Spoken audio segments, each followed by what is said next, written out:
Nadakip ang isang lalaking nagbebenta umano ng endangered animal online matapos ang ikinasang entrapment operation ng Northern District Anti-Cybercrime Team sa Binondo, Manila.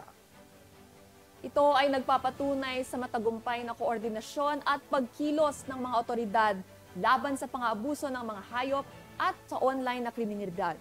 Ang ganitong mga operasyon ay mahalaga upang bigyang proteksyon ang ating likas na yaman at maiwasan ang iligal na wildlife trade na nagbabanta sa biodiversity ng ating bansa. Patrolwoman Mary Grace Artizuela sa report.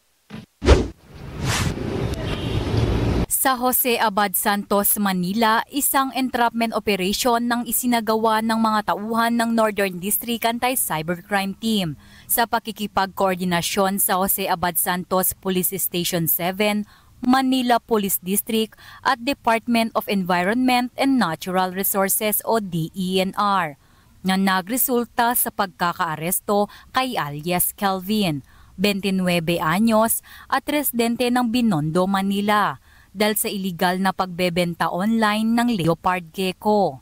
Sa isinagawang cyber patrolling ng NDAC ay dito nga nakumpirma na may isang Facebook group ang nagbebenta online ng wildlife species.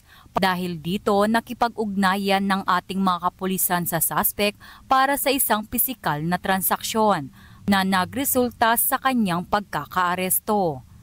Ang mga na-rescue na leopard gecko ay nasa kustodiya na ng DENR para sa wastong pangalaga at assessment.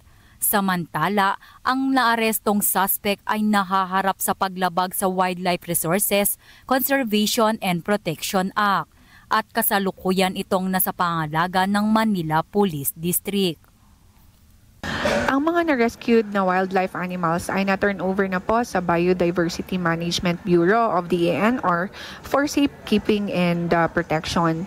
Paalala po ng PNP-ACG na ang illegal wildlife trade ay punishable by law. Ito ay may kaukulang penalties, may it be imprisonment or fines. Patuloy po ang cyber patrolling ng mga cyber cops para mahuli ang mga illegal activities na ito. Mag-ingat po tayo sa online activities natin dahil sa bagong Pilipinas, ang gusto ng pulis, ligtas ka. Mula dito sa Campo Crame, ako ang inyong PNN correspondent, Patrolwoman Mary Grace Artizuela, nagbabalita para sa Police News Network, alagad ng batas, tagataguyod ng Balitang Pulis.